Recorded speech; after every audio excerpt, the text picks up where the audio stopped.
part of your heart called the sinoatrial node, and that's where that little spark is, right? That's the spark plug. It's like, well, what's that spark?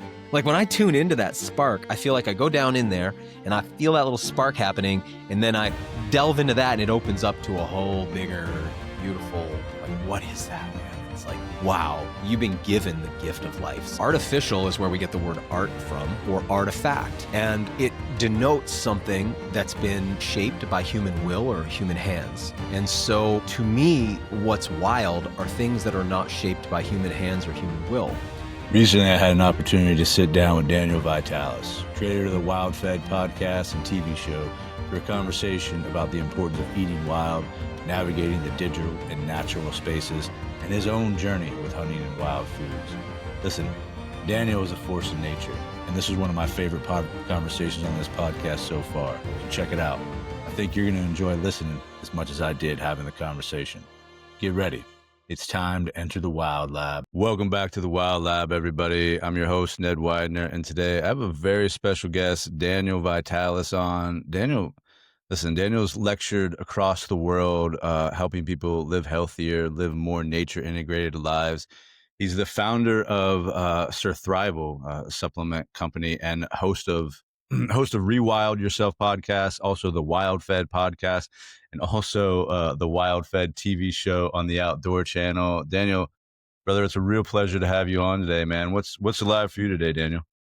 Oh man, thank you so much for having me. Thank you for opening your audience up to my work. I mean, that's just, I think sometimes, there's so many podcasts going, it's easy to forget to even just acknowledge, like, you've cultivated a community here, and I appreciate you, letting me talk to these folks.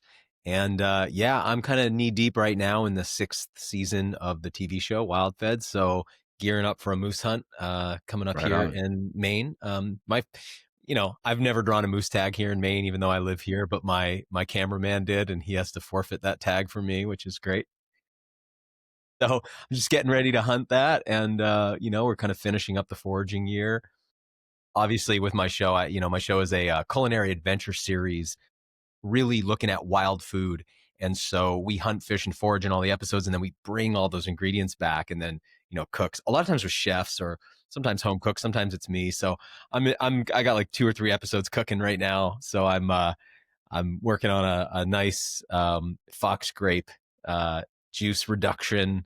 I'm doing a Rosa rugosa and habanero jam, working with some pollock, and like I said, just getting ready to go moose hunting. So. Right on, brother. Yeah. Well, I was watching one of your episodes with hunting black bear, which is, it's one of my favorite things to eat, and also one of my favorite animals to hunt. But what I really loved about it, the way you did the whole thing was, I mean, you were weaving in, wild rice, and you're weaving in the black bear hunting and the dogs as well, which we can get into. I noticed you have a couple plot hounds, which I love plot hounds, but you brought it all back into sitting at the table and eating together over some wild food, and made it really, really approachable for people. Because I think one thing that, listen, people come out to the woods, come out the walker out here into the woods, and they want to learn how to hunt, and they want to learn how to fish, and but what I noticed you doing is really kind of breaking it down for the everyday person, and not necessarily in making it accessible. You know what I mean? Making hunting, fishing, bushcraft, making these things accessible for people, so that it's not like, whoa, shit, I gotta like go spend 30 days in the woods suffering, not knowing how to make a fire.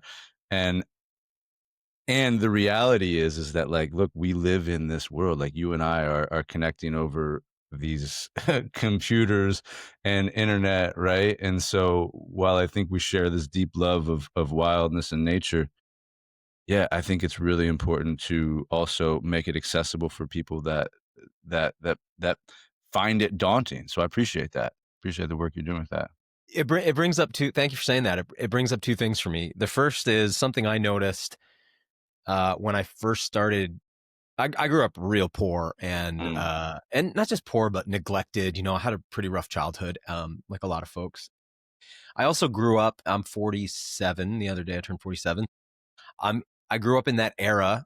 How old are you, Ned? 45. So yeah, same So age, yeah. we grew up in a complete food desert, essentially. It was America's peak processed food era. So everything was boxed food, right? And there wasn't, Yep. America had, it's funny for young people today because, like in Portland, Maine, which is about an hour from me here, we have one of the best restaurant scenes in the country right now. Very hipster kind of restaurant scene.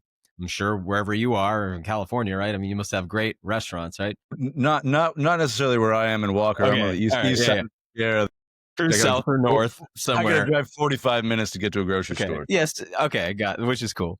But yeah, we're in this food renaissance right now. So, I mean, I was just talking to somebody the other day about how when I was a kid, you wouldn't be driving down the road and see chickens in the road. Now there's chickens everywhere because people are Mm, rearing animals. They're making their own maple syrup up here. yeah. They're gardening again. And I mean, I remember when there was no organic food certification, there was no health food stores, right? Mhm. Or the ones that were around basically had maybe some carrots and they had those little date pieces rolled in oats and textured vegetable protein. And that was it. So we've watched a food renaissance happen, but now there's all this fine dining. You go into a fine dining restaurant and what do you see on the menu? You see line caught wild fish. Mhm. You see venison. You see bison. You see Mhm. hen of the woods mushrooms, right? You Right. see Yeah. foraged ingredients, wild leeks, ramps, like what is the finest food in the world? It's wild food. That's the Mhm. last frontier of food in this trajectory we're on of going from like food desert up to organic, up to like, Mhm. oh, biodynamic farms and all. And then at the top of it, it's foraged and hunted and fished food. And so we're right now, whether you're the most DIY person on the planet or you're a Rothschild, what are you trying to eat? You're trying to eat wild food because For it's the sure. best food, right? Yeah. So that Yeah. that part of it is very interesting to me. The other part, I'm getting ready to go over to the Kripalu Center in Massachusetts this next month for a Mhm. workshop that I teach. And one of the things that I begin the lecture with is this idea of three worlds that we live in. And, one is the natural world. And then one is a place I call artifact world or the built environment.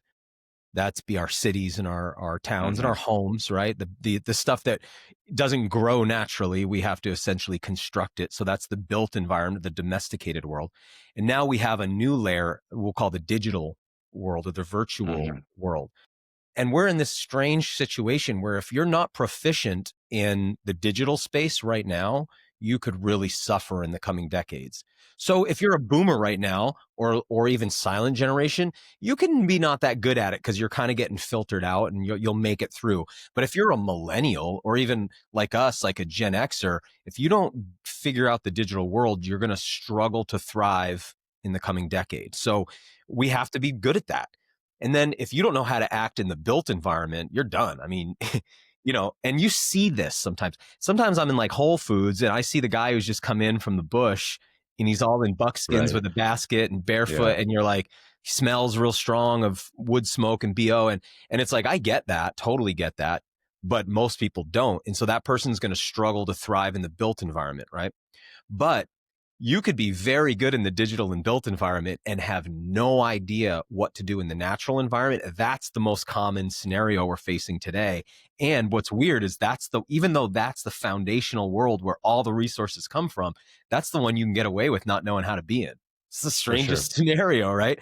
So Yeah. you've got all these Yeah. people who only know how to live on those epi layers of the built and digital environment, but when they look at nature as a wall of green and they watch Mhm. TV shows, as you know, about people trying to get back who are out there, right? The shows are never about, I want to go out there because I want to thrive out there. The shows are like, you're thrust out there and you have to stay alive till we come Right. get you with the Coast Guard chopper or whatever. And we've got this intrinsic taboo built into us that says that's a dangerous, uninhabitable space. And you and I know that that's actually, not only is that not true, but it's actually concealing, that fear conceals some of the greatest truths that could be found. They're out there and people are missing them and they're trying to get them through the built and in digital space, which can never really provide those answers or those opportunities or experiences. Absolutely, brother. And there's a lot to unpack in that answer. There's the uh, call it nature and second nature and the disconnection between what is the human world and what is the natural world. and even using use of the word out there as if it is Yeah. someplace that is not in here and all around us at the same time, is extremely problematic. Found in my own and a lot of what you said resonates with me because, listen, I mean, I do walk within a lot of different worlds. One, I run an outdoor leadership school in Eastern Sierra. I also am a college professor. I also spend some time in, I mean, I just the past couple days spent time in Dodger Stadium watching a baseball game with my dad, Yeah. I Right. mean, Exactly. so I and it is interesting to me to weave in and out of some of these different worlds, but it is in nature what we consider general consensus of what nature is, which I want to ask you about that question actually. Where I feel the most at home, where I feel the most me, where I feel the most grounded.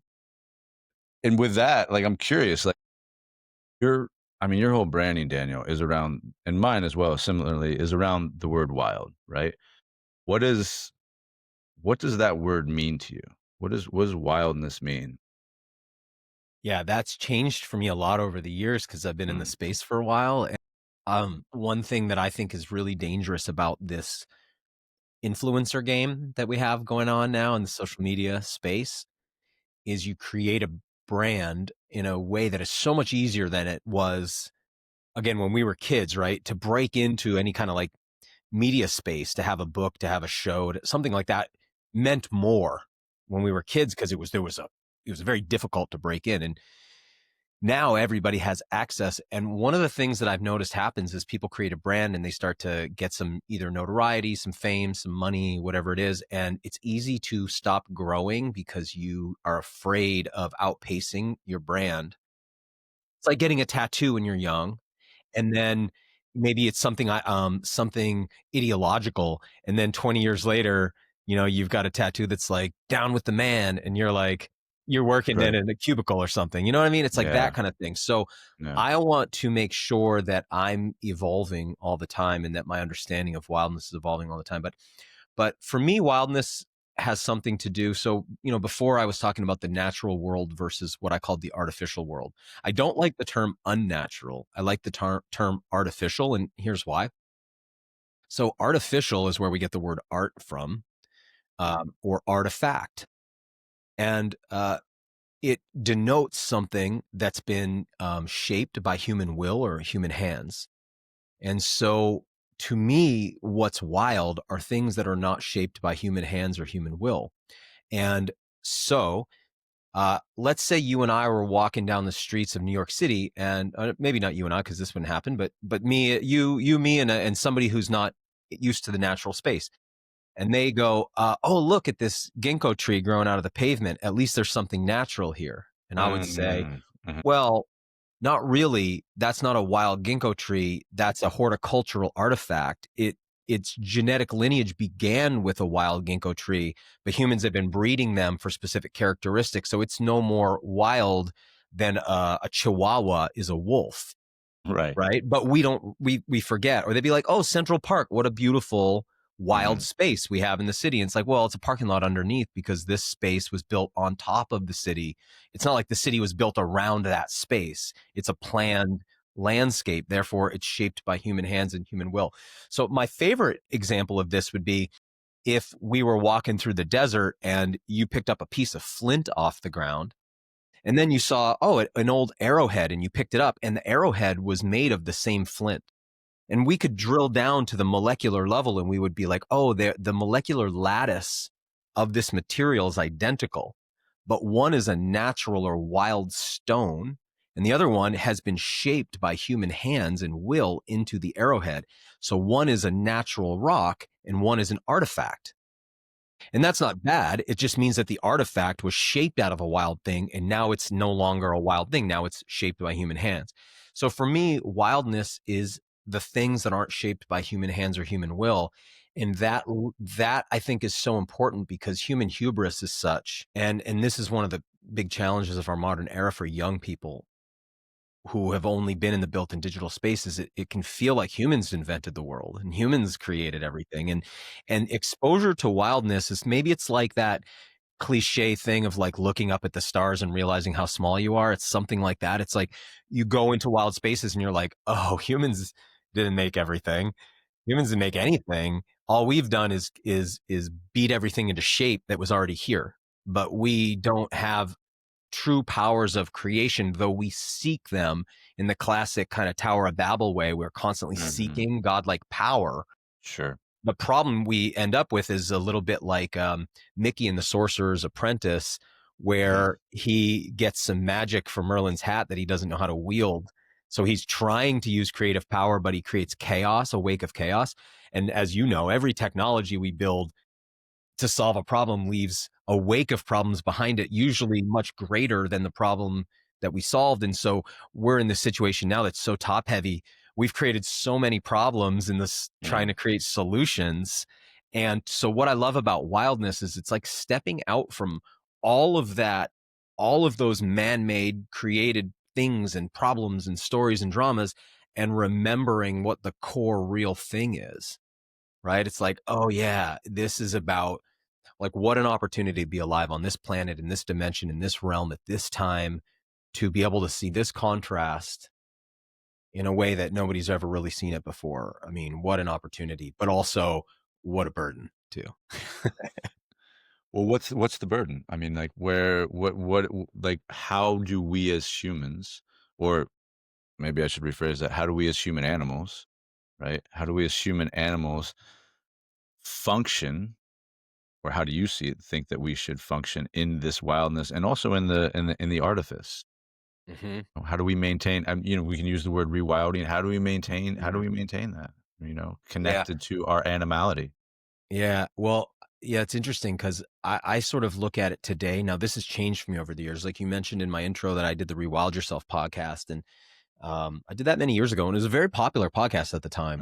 Mhm. But also, there wasn't so many podcasts at the time, Mm. so that made it a lot easier. It's a much more difficult space like you're in today, with so many more podcasters than when I did that show. So I was able to get a lot of attention on that show, and I was exploring this idea.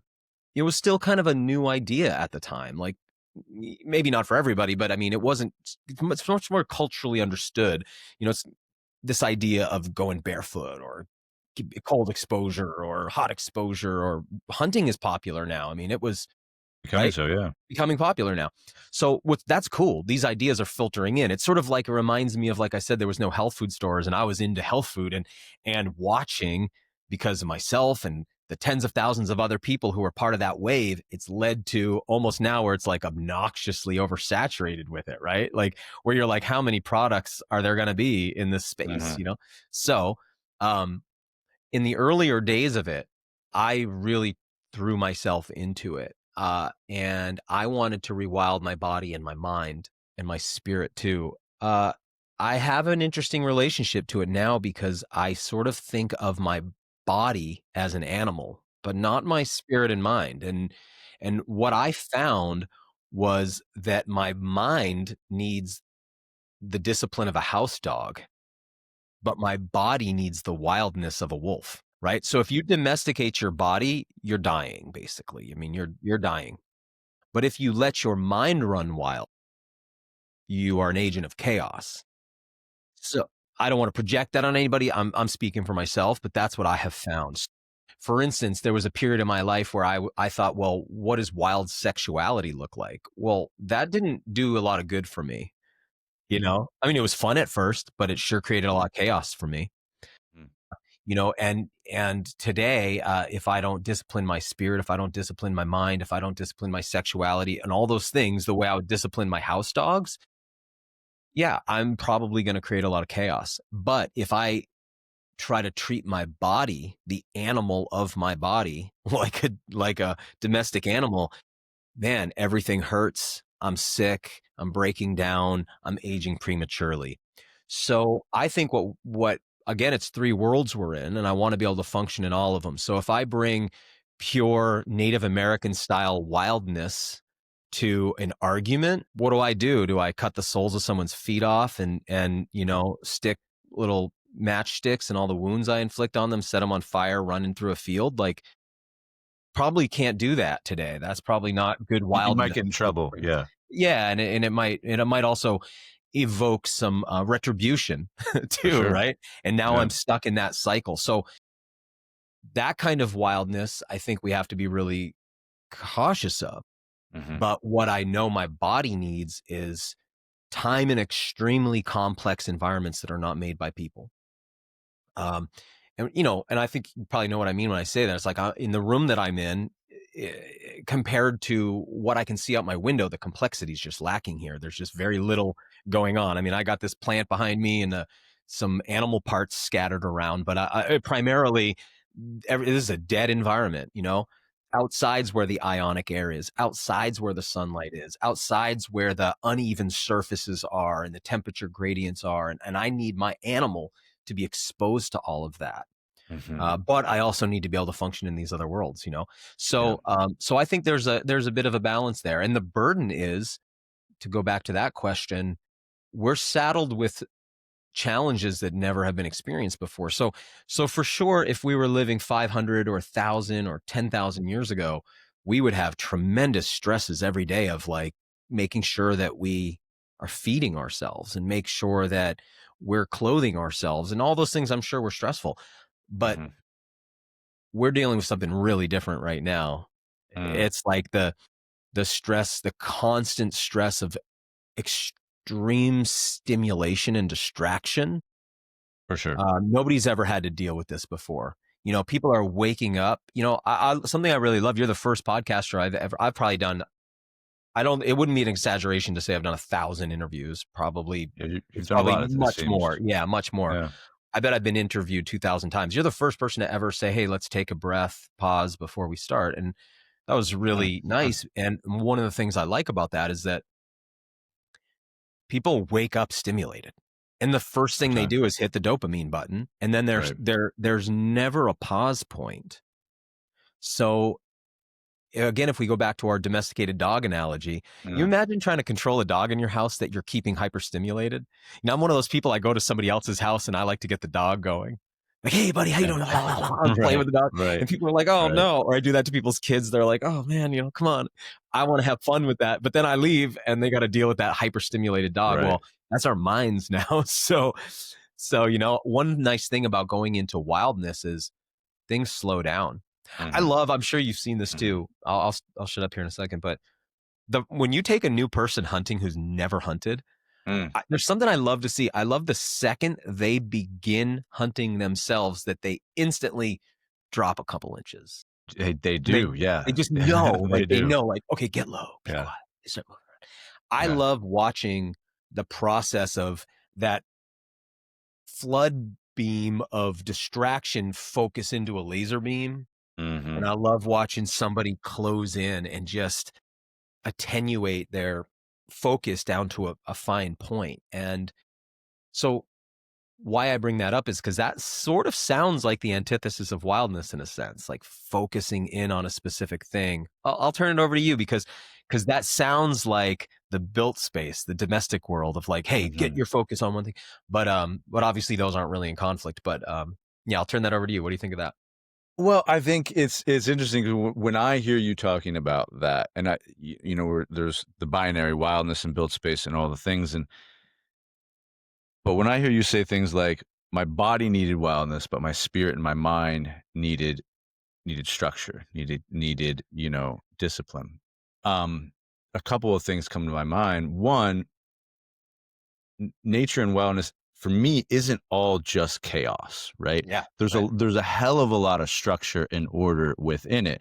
And we don't understand all of it all of the time, but there's just I mean, all you have to do is like a Fibonacci numbers or like the structure of a cell of a plant. And I'm looking outside right now at trees, which is why I'm like, but there's a hell of a lot of structure and order in it. I'm also curious, like for you're a man and I'm a man, and a lot of the work that I do is with men. And when I hear you talking about like I needed discipline, I needed structure, I needed order, and you experimented with wild sexuality, which that's a whole nother podcast that I have had and we talked about, but like because I've been there with you, right? Is I think it's especially uniquely in my mind at least, and other people might disagree with it, but I think it's especially uniquely distinct for men that we need discipline, we need structure, right? The way our brains work, the way that we function uh, hormonally and mentally, we need some structure. Otherwise, we go off and we become these things that we become essentially boys as opposed to men Hmm. operating in the world, right? Lord of the And Flies going on. we essentially become purposeless, directionless, and that's not good for us. That's not good for the people that we're in a relationship with. It's also not good for society. And so I hear you saying that, and and also at the same time, like, I don't like, part of the impetus for this podcast, which is one of the reasons why I call it the Wild Lab, is that I've been investigating this this what is wildness. I mean, for a long time, and I wrote my dissertation on essentially that same subject, and to say that, and that was 10 years ago now, right? And so to say that I still don't have a grasp of like what it actually is, because I think it is just so amorphous, and it is at once the chaos that you're talking about, but it is also the structure and order, and both of those things combined. And I think even we can find, as much as there can be there is wildness in the digital space. There is wildness in the artifice, right? In a very different sense of the word than it appears, when we're going out on a bear hunt or whatever. There's a very different flavor of wildness. And so, yeah, I asked that question not because I have the answers, but I asked the question because, I want to know Yeah, what you think, filling in the mosaic a little bit. Right. Yeah, Yeah. exactly. Exactly. I am curious a little bit more. I want to pull this thread out.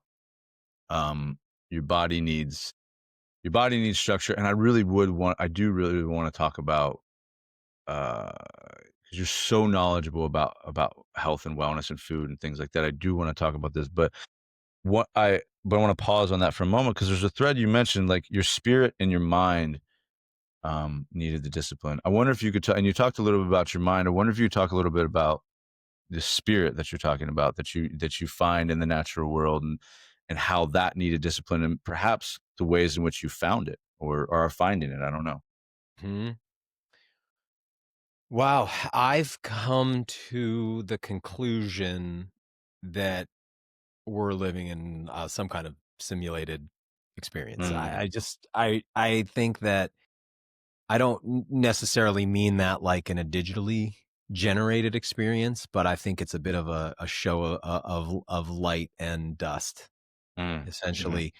I read a powerful book this year called A New Science of Heaven, by I think Robert Temple, and it's about plasma physics. And I've got a real interest in plasma because plasma is the fourth state of matter.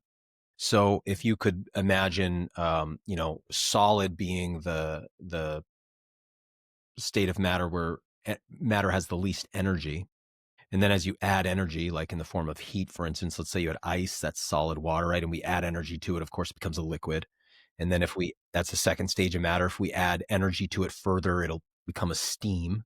That's its vapor or gas stage.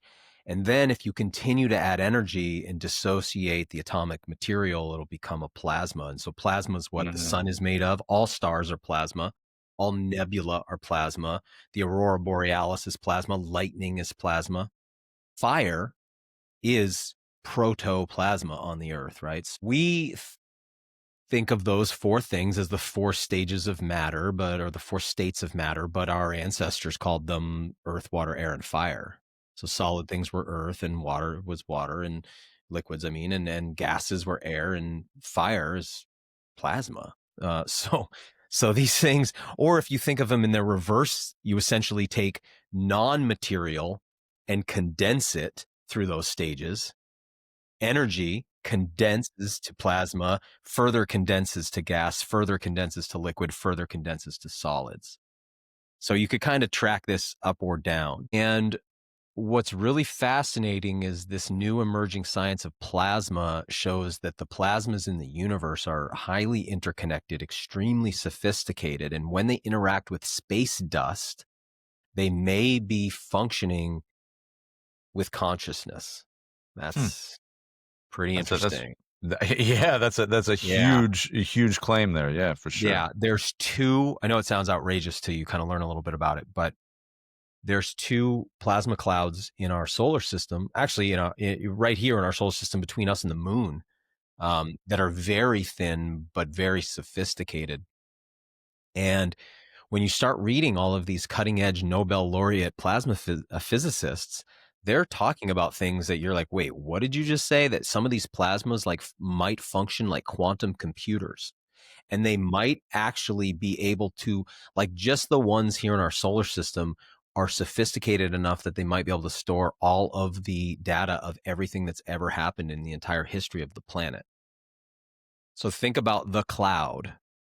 Now, a lot of these concepts, right, especially with concepts around God, the idea of an omni-conscious, omnipresent, omnipotent being, these are things that made a lot less sense to me before AI, Mm, right? mhm. Because like the idea of a God that could know about every single thing that's happening, but also like still be personally invested in you. It's like, well, I mean, come on, is that very realistic? And then now you're like, oh, geez, it actually, we can do that now with AI. Like AI can know everything about you and answer your question specifically for you, but it's doing that to hundreds of thousands of other people at the exact same moment. Like, whoa, wow, okay. This is pretty powerful, right? It's like that moment in the movie Her, if you've ever seen it, where do you know the movie? I He's have I've fallen in seen love it, with yeah. Yeah, he's Right. fallen in love with that AI, and there's that moment Yeah. where he's like, "Wait a second, are you talking to anyone else right now?" And she's like, "Well, yeah," and he's like, he's totally crushed, like, "How many Right. people?" And she's like, "600 something," and he's like, Yeah. he feels totally betrayed. Anyway, I think that, the idea of a super intelligence is starting to seem more realistic to us as we create technologies. You know how always through history we relate, like, for instance, physiology, like you look at Leonardo da Vinci's day, and he is rendering images of the human body functioning like pulleys and ropes. Right. Yeah. Because what's the technology of his day? Pulleys and ropes. Poison ropes, yeah. Right. And then when we were growing up, there would always be like these car analogies, like, well, it's like an Mm, engine and you eat the foods and your foods are burned up like the gas in an engine, because that was the dominant technology. Now it's like, oh, mhm. your body's like a quantum computer. It's whatever is the technology, This is very true, yeah. how we try to understand ourselves in the world. Well, as we go deeper, here's the obvious thing, man. Every living thing is built off a language. Mhm. The idea that there was nothing, and then nothing all condensed into something, but it was really a small something, and then the something exploded, and out of that came a language that wrote biology and created it. It's just preposterous theory to me. I mean, you'll hear this thing in sort of religious circles sometimes, like that's like you blow up, you blow up a bunch of TNT and it yields a 740 functioning 747 jumbo jet. It's like, Right, sure. that's not realistic. So, you were talking about the trees you see outside. I mean, you take one of those leaves and you hold it up to the light and you see the sophistication and complexity of it. And then you realize that every single cell in there is written off of a genetic language. And then you brought up the Fibonacci sequence as well. Like the idea that these things, so, because it's like, is mathematics a thing we discovered or is mathematics a thing we invented? Well, I don't think it's both, but I think largely discovered, yeah. Right. I mean, some of the stuff, Yeah. like the stuff you can do with nines and stuff, it's like really Right. weird, right? Really Yeah. creepy, weird, spooky stuff. You're like, man, I mean, kind of seems like we discovered it. I'm surely Mhm. we have invented some too, but like, it seems like math pre-exists cognition. So I mean, it's not like math didn't exist when there weren't humans, but there was peacocks and bonobos and stuff, right? So, Yeah. right, yeah. Mhm. So 9 plus 9 was still 18, and 8 plus 1 was still 9, and it's like, how does that all work? Mhm. So, yeah, so I'm very invested in the idea that this place here is about a lot more than just passing on your genes and whatnot, whatever we call fitness today. Just the perception of right and wrong is too strong. And I understand Mhm. the arguments like, well, that we developed right and wrong as a social animal from, I understand like the purely biological reasons. They just don't resonate with me. And the sense that the things that I do in this life matter for something beyond this place Mhm. really resonates. And then for anybody who's had the psychedelic experience in any meaningful way, I mean, it's kind of case closed for me. You I know, would agree with you there. Yeah, yeah, you for just sure. experience. I had a really powerful experience in the desert. We had caught bufo alivarius toads, Mm. Mhm. and so we were smoking toad, these hot springs. And the first time I smoked, it was the most powerful. I remember feeling that I had been ejected out of the back of my head into deep, deep space. But I mean, that was like a fraction of a second. And then I just ceased to exist. And I was experiencing some like the intelligence and mechanics of the universe. And then I remember it reversing pretty rapidly. I mean, it's like a minute long experience. And when I came back into my body, my initial experience was such a deep sense of despair that I had to once again inhabit my ego. It wasn't like, oh, my body. It was like, oh, that guy with all his problems trying to work stuff out. And it was like, oh, okay, this place is about working these things out and maybe perfecting your spirit in some way, or maybe not perfecting, but working through as much as you can. I feel like it matters. I don't think this is a purely biological and random experience. So that's why I say my spirit needs something more than just hunting and gathering. Like those things Yeah. are so important to me. And I think they put me in right relationship with the world. But I also think that there's something a lot more going on. And I think now this idea of shadow, darkness, evil, however you kind of want to say that, it's showing itself or it's been unmasked recently. And I think a lot of us are seeing it. And it's like, oh, okay, there's actually some force at work that is the enemy of our soul. Mm. Yeah. And it's been temporarily revealed. I don't know how long, like until the obfuscation is too strong to see it again. But right now we have this little moment where the people have access to information in a way they've never had. And suddenly it's like, oh, wait a second. Everybody's kind of starting to see the shape of something and it's trying to like remask itself. But we have a moment of clarity. And it's like, oh yeah, we're being we're like in a factory farm for people. And we're the product. It used to be just your labor was the product, but at this point, I think your consciousness might be the product and of that farm. Uh-huh. And I don't think that the simulator is who built the farm. Mm. And that's why I think I see wildness what is you're so saying. important. I think Yeah. wildness is important because wildness is important in the way that if you were a cow on a factory farm, you sure would prefer to be a cow on a free range farm.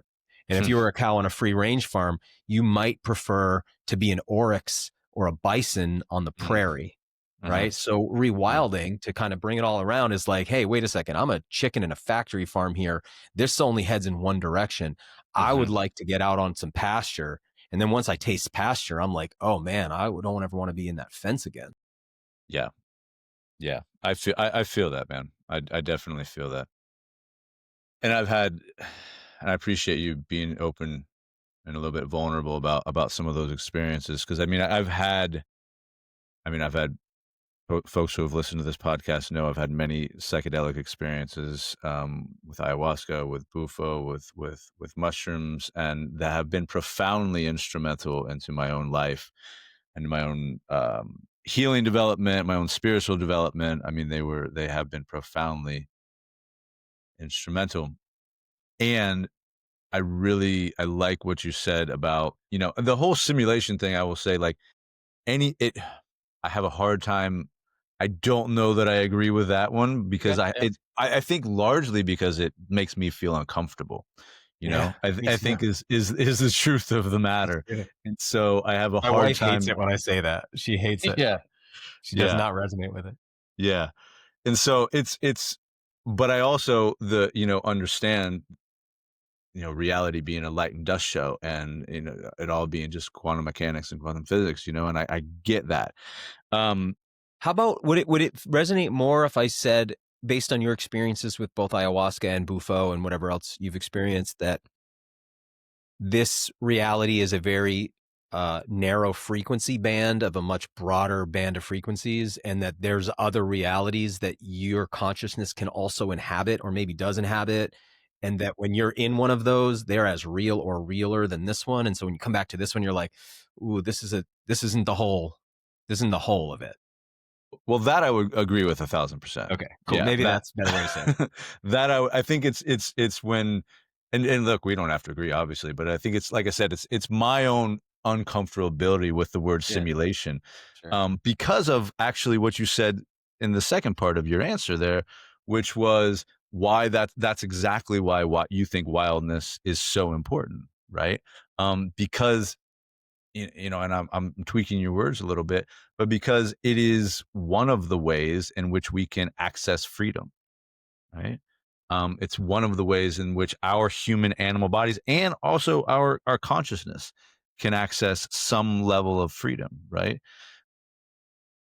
I mean, and it's exactly why, like after this, I have 6 guys, 6 vets coming in to go bear hunting, and we're gonna go out into the woods and tracks.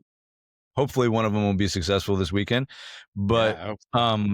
it's in those moments I know, and because we talk to them, like, and I know this, and you know this, and anyone who partakes in any sort of outdoor pursuits knows that it's really and truly the freest moments that I actually feel outside of perhaps an ayahuasca ceremony or something like that in my body. It's really and truly the freest moments, and yet still at the same time oftentimes the way that it's advertised, the way that that's perceived, these outdoor pursuits are perceived as things, as you sort of alluded to at the beginning of this conversation, they're perceived as things that we do outside of our real lives as a way to get relaxation, as a way to like heal or whatever. When in reality, I mean that. Well, I don't know if I love the use of that word that I just used there, but like in truth, I think um, they are. It is one of the. It is the realest place that we have, and the place where we can be actual humans, as opposed to being. You can say factory farm chickens, or you can say automatons. You can say docile bodies. I mean, whatever word you Docile want to. body. Yeah, that's a Michel Foucault quote, but um, whatever word you I'm want to gonna write use that there, down. yeah, Oh, that's good. is Uh, it is. It's the one way where we can be active and look, active participants in our own creation, active participants in our own ecosystems, right? Yeah, and that it empowers me, hunting, fishing, being outdoors, climbing, empowers me as a human being, yeah, me too. right? Me too. Yeah, clearly. Yeah, I agree with that completely. So I don't want to diminish it by anything I just said. I just have this impression sometimes. Like, imagine if, let's say we thought Mark Zuckerberg was like a completely benevolent being, right? Let's just, for the We can sake of think what I'm that, about, for the sure, analogy I'm about to say, let's say he's a right. benevolent being and he creates a metaverse. And in that metaverse, there are non player characters, but he decides to grant them consciousness and free will. Mm, Okay. okay. And they choose, instead of living their lives in the metaverse, what they choose to do instead is to try to drill down on what the metaverse is made out of. And Hmm. then they figure out, oh, it's just all these pixels. Like, what is, and then they start thinking, well, how can we manipulate these pixels? How can we weaponize what it's actually made of? How do, instead of, because look, we're here, I think, to live out this life and experience this dimension as it is. That's wildness. Hmm. But what we're doing instead is, we don't like it here. How do we turn this place into a thing where we become the gods? So how do we manipulate the environment? What are these materials really made of? Can I smelt this rock down to metal? And then can I take that metal and can I use it to make weapons? Or can I use it to make tools that I can then build other things out of? And can I disassemble this reality and then become the creator of the reality? And we're missing the whole point. The point is to play the game, because the game leads to the edification of your soul or your spirit. But instead of doing that, we've turned against the game maker and tried to use the parts of the game and manipulate them. And so you get all of this. That's what's going on in all the esotericism, right? So if you like look behind the scenes of everything, there's a lot of occultism and Kabbalism and all these kind of things infiltrating through the whole historic timeline of our governments and our society and our ruling class. And they're obsessed with, how do we become gods on the earth? And how do we manipulate all the matter here so that we become creators instead of humbling ourselves and living in the creation? So I think you've got this contingent of us who are like, hey, I'm content to just, I would like to spend my days bear hunting, foraging, making the things that I need to live and living in harmony with everything else. And through that process, my spirit in a tranquil place is edified. And then I live out that long life learning about self-sacrifice and learning about giving and learning about receiving and learning about family and learning about care of the people around me and taking those responsibilities and being a man, all those kind of things. Or I can make my whole life about how do I manipulate? How do I manipulate matter? How do I manipulate people so that I can climb the ladder, so that I can get higher on the social hierarchy, so I can become a god? And it's like, that might sound extreme. And then it's just like, take a look at what's happening in the world right now. And here we are trying to achieve through nanotechnology, robotics, artificial intelligence, and genetics. We're trying to create immortal humans who can rule the world, manipulate the weather, travel to the star, all these kind of things. It's like, hey guys, slow it down and let's focus on the basics here for a second, right? It's like so many things, right? People always want to, it's like when you teach people shooting, let's say, right? People want to jump ahead to all the cool stuff and they don't want to learn the fundamentals. And the fundamentals, when you're good at the doing the basics, is how you take that longer, more accurate shot, right? But people want it to be a cool thing you add on, or some cool special bullet or some cool technique. And it's like, it's not, it's never that. It's like always through the basics. The basics of living on Earth is that idea of like wildness. It's like living harmoniously with wildness and living harmoniously with other people and fitting into your culture and subduing your ego so that you can serve, and like all those that's the basics. But when you look at the people running the world, they don't want to do any of that stuff. They want to dominate and control and manipulate. So I think what's going on here is, when I say simulation, I mean it as like I'm paralleling the metaverse and the idea that maybe there's a character outside the metaverse that created it. And maybe we're the characters in it meant to actually play the game of it till we get to the other side. But instead, we're refusing to play the game, and we're trying to create a sub game inside where we can create players inside that game. And we want to nest all these Russian dolls so we can be in control. And I just think, we gotten way off track here. And I just want a simple, beautiful life. You know, I mean, what's more enjoyable than just like serving the people you love and being in relationship with those people and watching people grow? Why is it so satisfying to watch somebody grow and to be a part of that? You know, it's like there's something there. And yeah, I just think we've gotten really off track, and I think we've lost, it's seen as beneath us to do the things we're doing, you know, like it's reverting to some old proto thing that's not good anymore. Well, and I do hear that argument sometimes, right? Which is like, well, you can't go back. And I agree with that to a certain extent. Like, I don't think that all of society cannot go back to hunter-gatherer days. I mean, that's ridiculous. It's absolutely, Yeah. But I do have friends that are like, oh, this is what needs to happen. I'm like, no, that's just not really a possibility. Yeah. Also, Very romantic. right. Also, really not what I'm looking for, what I want. But I agree with you. I mean, Nietzsche talked about the Übermensch. We've talked about, transhumanism has been a thing for thousands of years. Right. A long time. Have you seen the pyramids? Right. And yet still, now we have Elon trying to go to Mars or whatever. But I'm with you in the sense that what interests me currently and what interests me in my life, and I would say I use the word currently because I think in my teens, perhaps in my early 20s, there was parts of me that were caught up in, becoming this godlike creature, or, whatever. I mean, I think I have fallen into those traps at certain times. I trained horses professionally, and I want to be the greatest horse trainer of all time, and all these things. But what interests me now is, as you said, serving other people and watching them grow, and watching them not grow into some sort of godlike creature, but watching them grow into themselves, and watching them like understand themselves just a little bit more. Because I think there's, just as you said, there's something really, really beautiful about watching somebody like just crouch down those extra couple inches the first time they actually start hunting for themselves.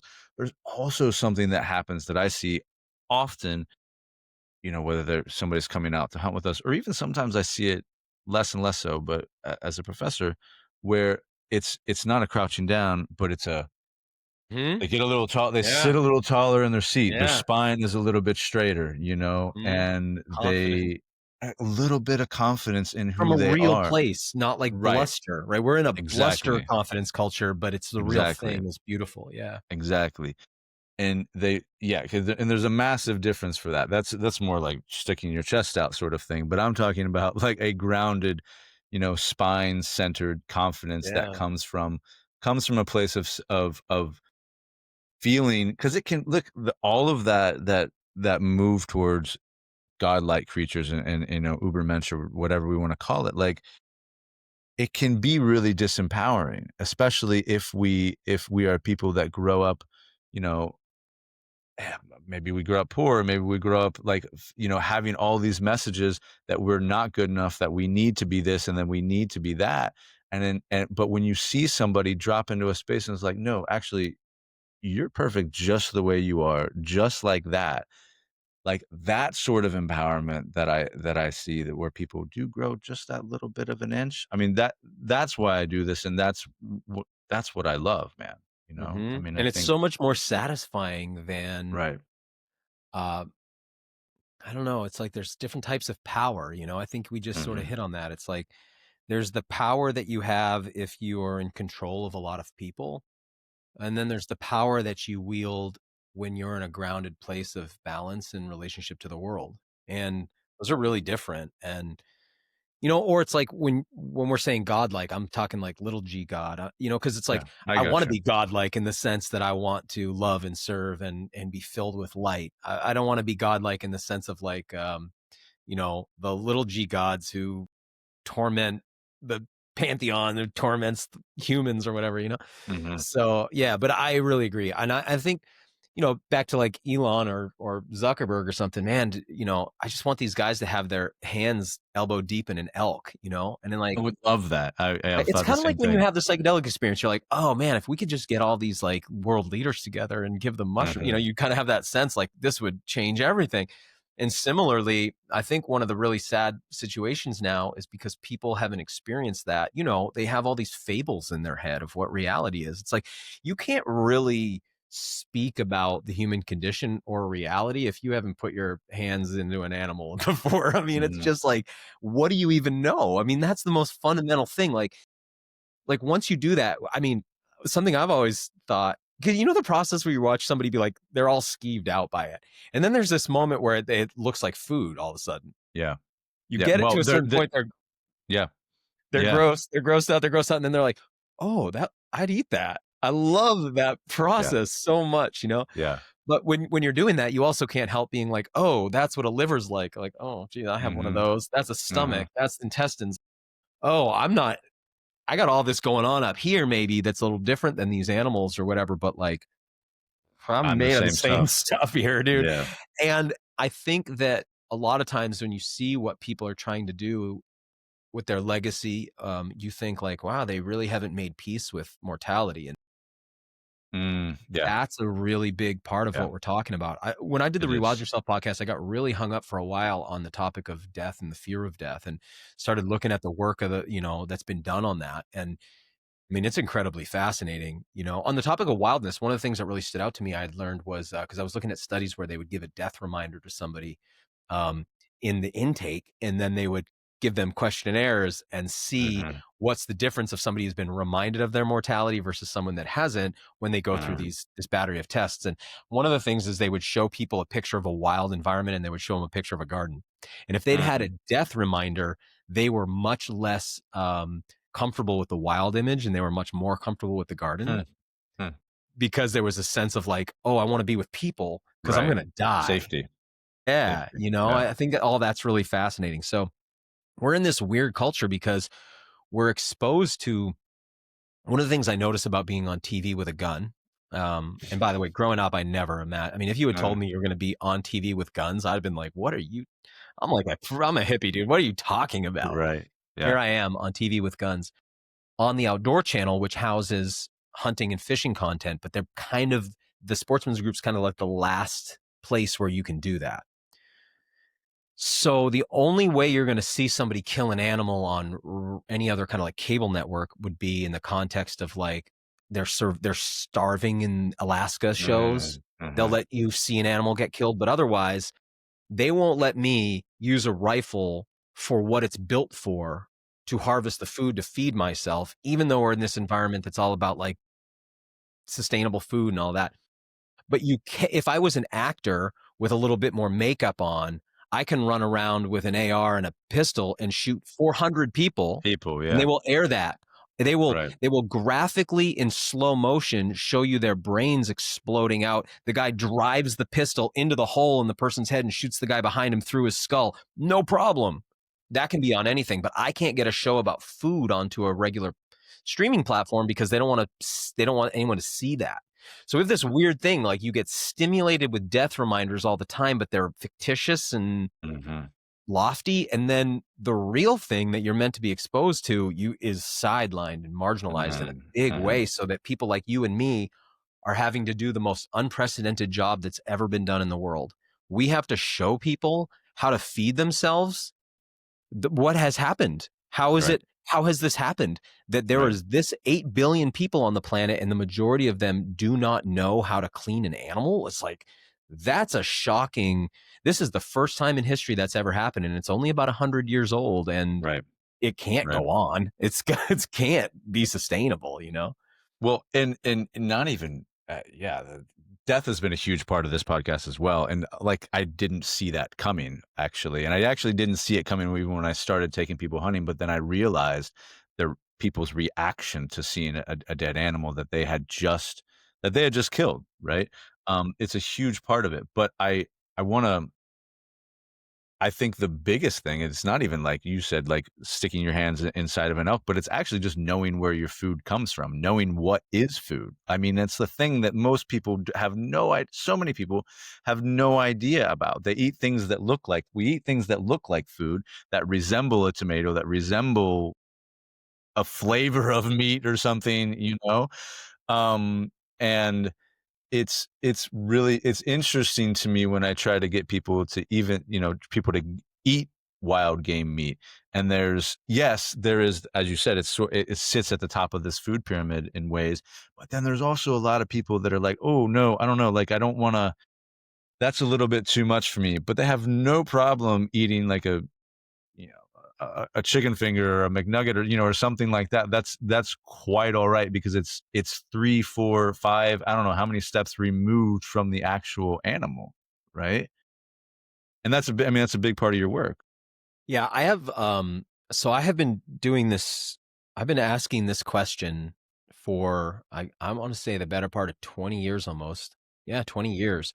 I've been asking audiences this question, and I've only had one or two people be able to give me the answer I'm looking for. So I'll say to people, I have a crowd of people, does anybody want to take a guess at what food actually is? Like, what is Mhm. food? And most people realize pretty quick it's one of those things. It's like, oh, I've never tried to define it before.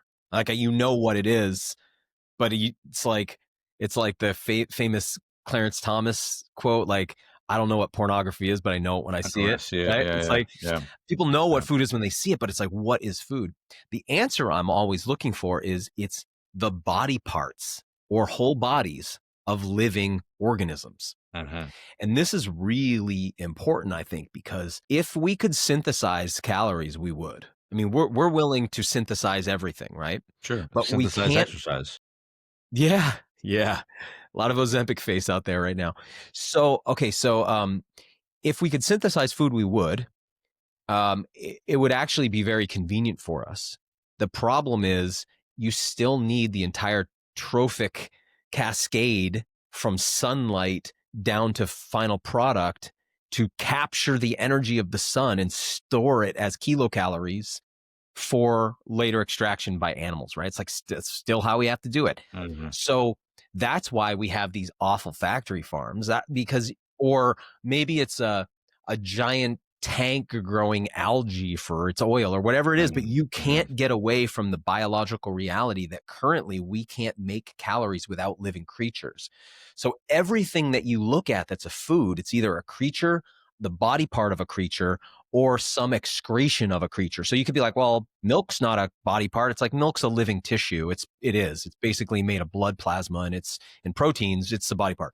Well, like, what about honey? You're like, well, it's pollen digested and puked up by bees, but it's pollen. It's a body part of a flower. Like, you can't get away from it.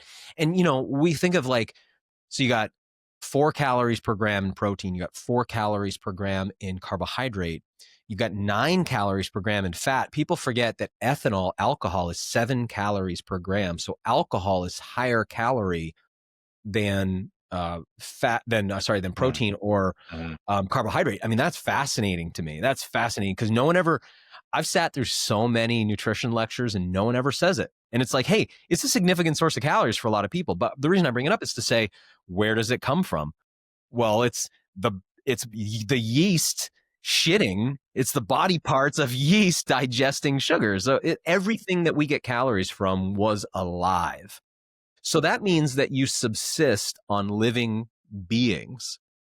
And if you subsist on living beings and you don't know any of those beings, that's a weird, weird situation to be in. That's no different than like, we got the iPhone or the t-shirt that's like made in some sweatshop and we have no sense of where it comes from. It's like that. So it's like, but even weirder, because when in history have people not known the creatures that they were eating? And when I say known, I'm sure you have a similar teaching to this. I mean, it's not just about knowing it like the encyclopedia entry. It's very nice when you're in relationship with the species that you eat, right? So it's so much more powerful.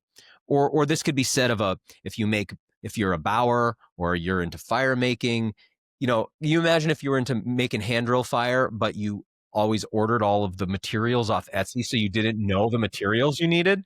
That'd be pretty funny. Yeah. Kind of be a weird way to do that, right? Or you make cordage, but you order the fiber. A lot of people do that with baskets, actually, right? A lot of basket makers order the materials and they wouldn't know how to go like find maybe like a white ash or a brown ash and then break it down and pound it and all of the process. So similarly, how many people have never seen a cod or a haddock or a halibut? They've never actually seen a lettuce plant grown out, or when you see an asparagus plant grown out to seed, you're like, I would have no idea. That giant fern looking thing, I would have had no idea that's what that was. I walk people by full grown flowered lettuces all the time. They would never know that their domestic lettuce comes from it, So anyway, I find that fascinating because when we look at the built environment, what we have going on now is that it's humans and this suite of domestic species that we live with. So everybody knows cats and dogs and spider plants and a few other things. But essentially, we've become completely divorced from the community of life so that we don't know all these species. And the only people who know them are the ones that do the extraction. They're like the coal miners that bring those products in. But everybody else is fully divorced from it.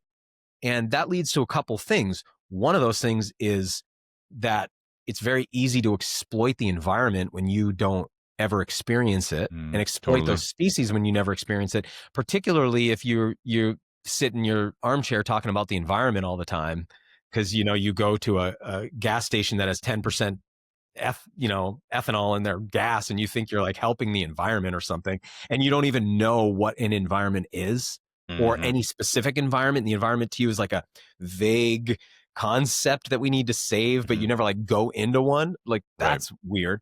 And then the other thing that comes out of it is a profound sense of human loneliness. For sure. Because we're meant to be enmeshed in a massive, complex web of species who all share the planet together. And we feed on some, and frankly, some of them feed on us. And that's how it's meant to be. But we've been like, no, enough. It leads to I will pickle my body in formaldehyde, seal it in a concrete chamber, and bury it 6 feet in the ground because I will not go back into the ecosystem. Right? That's the mentality, which is crazy. Yeah. And is what's happening to everybody who dies. Well, a lot of people. Almost functionally almost everybody that dies in our culture, right? That's just crazy. That's just crazy. Yeah, that is. I agree with you. My body will not be like that. I can assure you of that. Listen, Daniel, I really appreciate your time, brother, and I want to be respectful of it. I wanna is there any last thoughts you wanna leave, our listeners with and, maybe about rewilding, maybe about food? Like, where do you wanna leave us with? Well, I just want to say that we're so lucky to have this experience of being alive. It's really easy to forget that. We all wake up in the morning some days like dreading what we have to do or suffering through the thing that sucks, but like this is a really awesome opportunity and it goes by really fast. So that speed we get to when we hunt or the speed we get to when we forage, that slower pace, I think learning to bring that into your day-to-day life in the built and digital space is crucial because those spaces are always trying to get you to speed up, Mhm. like a toxic speed level. Yeah. So figuring out what works for you to slow it down. I'm not talking to you. I think you do that, Ned, but I'm talking to the world at large here. To slow it down a little bit to a rhythm that allows you to realize that every moment is full of all this magic opportunity. Sometimes when I'm meditating, I get like kind of focused in on that idea. You got this part of your heart called the sinoatrial node, and that's where that little spark is, right? That's the spark plug. It's like, what's that spark? Like when I tune into that spark, I feel like I go down in there and I feel that little spark happening. And then I delve into that and it opens up to a whole bigger, beautiful thing. Like, what is that, man? And it's like, wow, you've been given the gift of life. So, use it wisely because you're going to be encouraged every day to use it unwisely and to squander it. And so I think that's really important. And I think that these practices that we're both into, spending time in the natural world, can re-educate our nervous system about what the pace on earth is supposed to be versus the one that we've been tricked into or bought into or sold into or woke up into or however you want to say it. But we're probably, moving 3 or 4 gears too fast. And so, yeah, every opportunity we get, as many times as you get in the day, some people say like, hey, every day is another chance. It's like every breath is another chance, Absolutely. and I think Yeah. we should take those chances when we can. So yeah, that's what I'd say. Yeah, thank you, brother. It's stillness is massively important to my life. And I live a very busy life, like I said, I'm a college professor and every weekend, and it has been for the past 2, and it will be for the next 6, but every weekend, every Thursday through Sunday, I will be taking people hunting, from and in the meantime, writing a book and teaching classes and having a podcast and doing all the things. And it's really only be through stillness that I can do all those things. Because Yeah. if I just put my head down and barrel down, Mhm. I lose sight of where I'm going, Mhm. you know? So I Yeah, man. appreciate that. I appreciate that Yeah. message.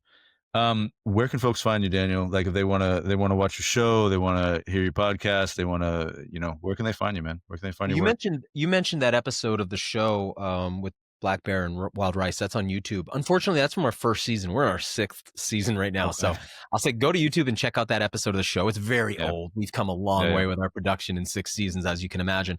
My show is on Outdoor Channel, and we're on Monday nights at 7:30. We open for Meat Eater, and we are going to be launching a new season here, season 6 in the early winter.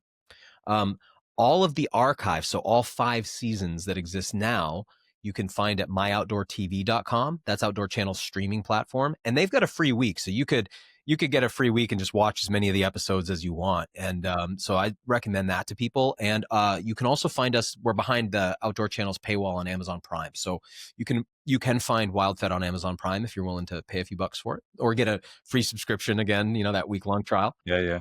You can find me mostly on Instagram at Daniel Vitalis, and I write a lot there and put up content there. And then I've got a supplement company called Surthrival, surthrival.com. And we do some pretty innovative, cool stuff that is meant to, we're a very high-end boutique supplement company. We're not making that Mhm. mass market crap, but Mhm. we use a lot of wild products. So wild medicinal mushrooms, wild pine pollen as a testosterone supplement.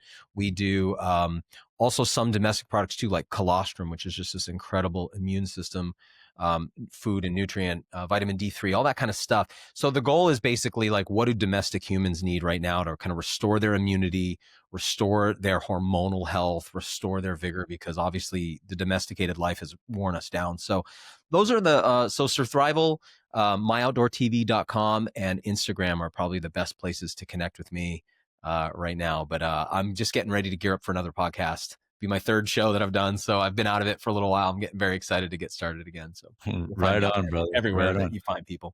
Yeah, man. I was looking out. I saw that you sell pine pollen, and that's actually been a really, really helpful for me in my own health journey. So yeah, I think that's super cool, man. I appreciate Yeah. that. Yeah. You know, we were actually, I think we were the first to bring it to market. It was Is about that right?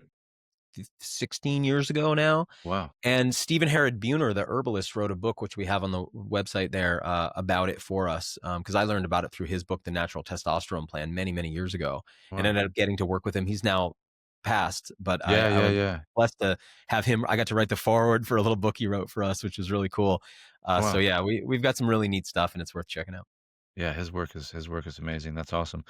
Well, listen, Daniel, I really appreciate it, brother. I really love the conversation. And for folks out there, yeah, check out Daniel's work. He's doing great stuff out there. So Yeah, thanks everybody so much, and Ned, thank you. I've had a great time with you. absolutely, brother. We'll talk to you later, man.